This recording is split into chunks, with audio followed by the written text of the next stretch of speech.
After examining reference frames undergoing uniform translational motion relative to one another, we now turn to reference frames undergoing accelerated translational motion relative to one another. If a train starts, brakes, or travels along a curved track, in other words, if it has any acceleration relative to the Earth, a passenger in a windowless compartment can detect this acceleration solely from phenomena occurring within the compartment.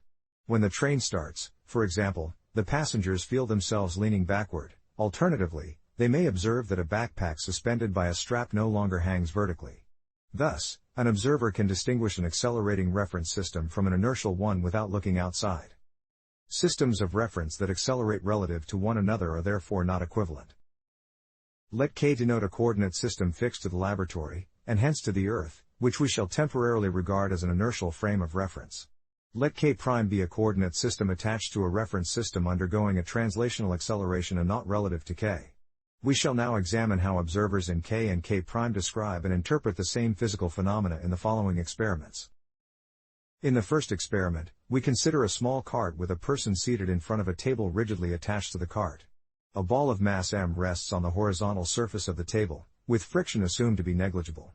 The cart is then accelerated uniformly to the right with acceleration a0.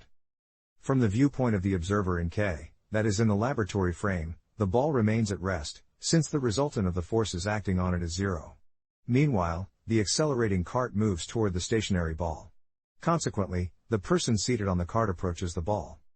The description is quite different in K', the frame of the observer sitting on the cart. In this frame of reference, the ball moves toward the observer with acceleration negative a0, that is to the left in the figure. If the observer in K' wishes to apply Newton's second law in its usual form stating that the acceleration of the ball is proportional to the force acting on it, he must conclude that the ball is subject to an additional force Fi given by negative m times a0. The negative sign indicates that this force acts opposite to the acceleration of the observer sitting on the cart. Consider now a second experiment. The person sitting on the cart holds the ball against the table using a dynamometer capable of measuring compression.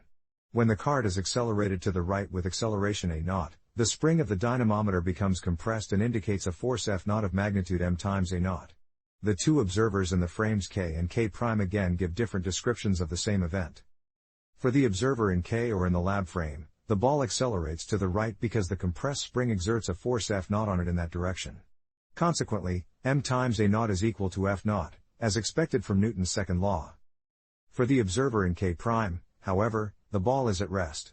The observer knows that his hand exerts a force F0 through the dynamometer, directed forward, that is, to the right in the figure, with magnitude m times a0.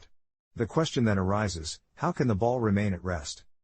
The equilibrium can be understood by recognizing that in addition to the real force F0, the observer in K' must introduce an additional force Fi acting on the ball that is given by negative m times a0. The two forces exerted on the ball therefore cancel.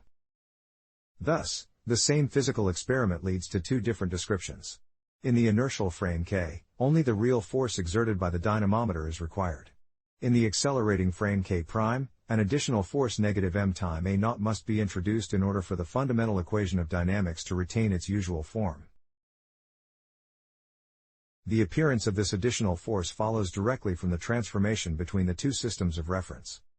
Let R be the position vector of a point mass m in the free K, and R' its position vector in K'. Their relation can be written as the vector equation stating that R is equal to R' plus R0, where R0 describes the instantaneous displacement of the origin of K' relative to K. For a frame K' undergoing uniform acceleration a0 relative to K, the displacement vector R0 is given by 1/2 a0 times the square of the time t, provided that the origins of the frames initially coincide and their relative velocity is 0 at the initial time. Differentiating the relation between the position vectors twice with respect to time shows that the acceleration a in the frame K is equal to the sum of the acceleration a' in the frame K' and the acceleration a0. Multiplying this equation by the mass m, we can write m times a' as the difference between m times a and m times a0. Since the frame K is assumed to be inertial, the resultant force F of all the forces acting on the point mass is equal to m times a in that frame. Hence, m times a' is equal to F minus m times e0, and we can state that in the reference frame K' undergoing translational acceleration and not relative to the inertial frame K, Newton's second law applied to a point mass m retains its familiar form provided that we introduce the inertial force Fi given by negative m times a0. The origin of the name becomes clear by considering a particularly simple case. Suppose a particle of mass m is completely free of real forces in the inertial frame K. Since the resultant real force vanishes, the particle remains at rest or moves uniformly relative to K, as required by its inertia. Relative to the accelerating frame K', however, it has an acceleration negative a0. To the observer in K', this acceleration can be attributed to an inertial force Fi given by negative m times a0. No such force is required in the inertial frame K. For this reason, inertial forces are often called fictitious forces or pseudo-forces. This terminology, however, should not be misunderstood. Although the inertial force does not arise from an interaction with another physical body, its effects are entirely observable and measurable by an observer in the accelerating frame. The experiments above make this particularly clear. A passenger in a train undergoing sudden acceleration or braking does not merely imagine being pushed backward or forward. The effect can be measured mechanically, for example with a dynamometer, and can even cause injury during sudden braking. Thus, while inertial forces have a different origin from ordinary interaction forces, they are indispensable for formulating Newtonian mechanics consistently in an accelerating system of reference. For simplicity, the experiments presented here considered straight-line uniformly accelerated translation with a constant acceleration vector a0. The results, nevertheless, are not restricted to this particular case and remain valid for arbitrary translational motion. They therefore also apply, for example, to motion along a curved or circular path, provided the reference frame undergoes translation without rotation. This conclusion does not extend to a reference frame rotating with the body, such as a frame attached to a vehicle moving around a circular track, since that constitutes a rotating reference system.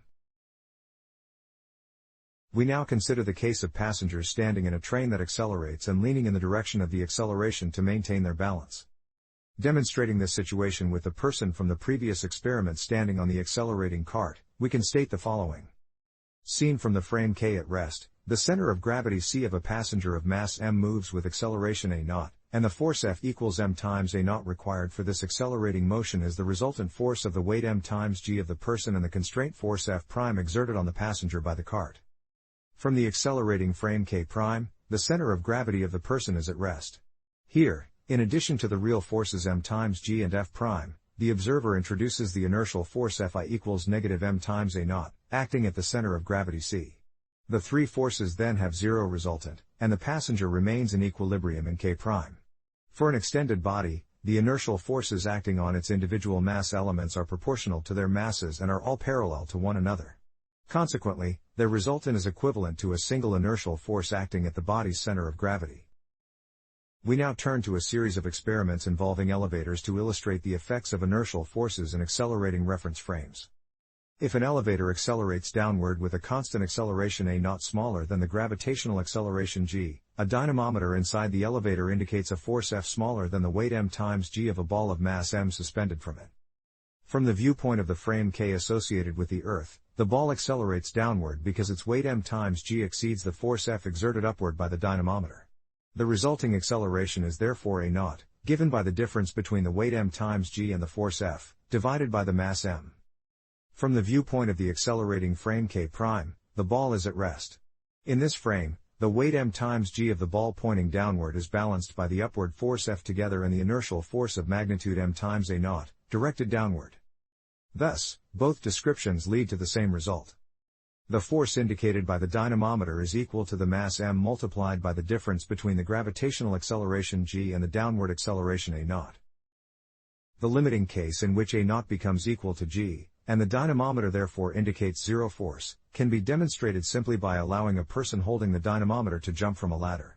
During the resulting free fall, the ball and the dynamometer fall together, and the suspension becomes unloaded.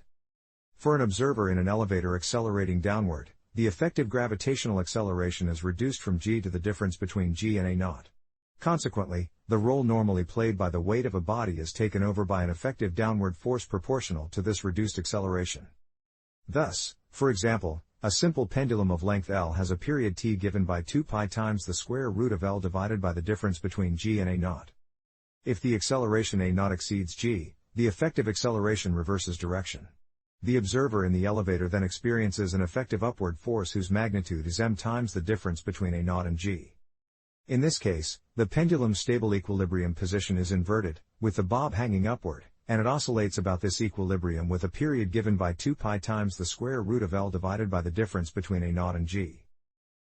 If the elevator instead accelerates steadily upward, the dynamometer indicates a force greater than the ball's weight. The measured force is then proportional to the sum of the gravitational acceleration g and the upward acceleration A0. In the absence of gravity, an observer in a reference system accelerating upward with acceleration g would experience effects completely equivalent to those produced by a gravitational field within a region where g can be regarded as constant. As the preceding examples illustrate, it is often convenient to describe motion from an accelerating system of reference and account for the acceleration by introducing the corresponding inertial force. Thus, for example, when an observer in an inertial frame K lifts a ball of mass m upward with acceleration a, his hand serves as the accelerating reference frame K' in which the ball remains at rest. In this frame, the ball is subject to its weight m times g together with the inertial force negative m times a, both directed downward. Their resultant therefore has magnitude m times the sum of the magnitudes of g and a, so the observer must exert an upward force with his hand greater than the ball's weight in order to accelerate it upward while keeping it at rest relative to his hand. This example also reveals a close connection between the inertial force negative m times a and the D'Alembert force introduced earlier when we studied the static conception of force. Both are proportional to mass times acceleration and directed opposite to the corresponding acceleration, allowing the equations of motion to be expressed as a balance of forces. The distinction is that the D'Alembert force is associated with the acceleration of the body itself, whereas the inertial force in an accelerating frame is determined by the acceleration of the reference frame.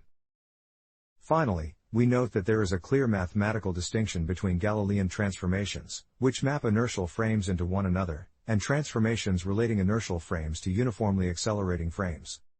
We have already seen that a Galilean transformation maps the spatial and temporal coordinates r and t into r' and t'.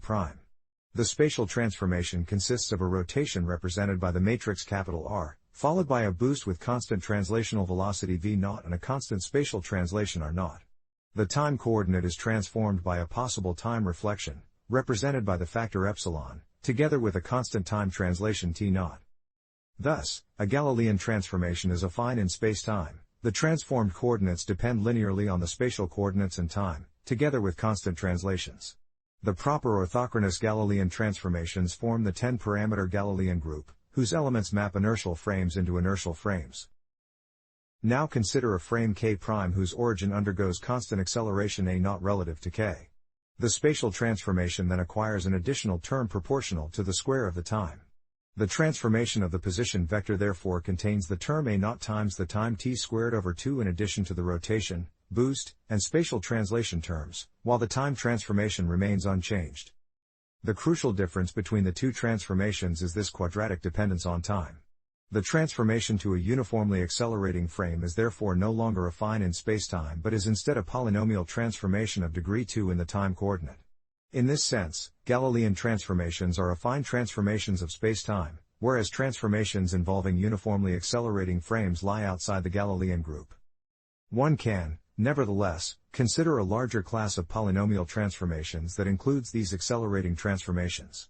Under composition, transformations containing terms quadratic in time produce new terms quadratic in time, together with linear and constant terms.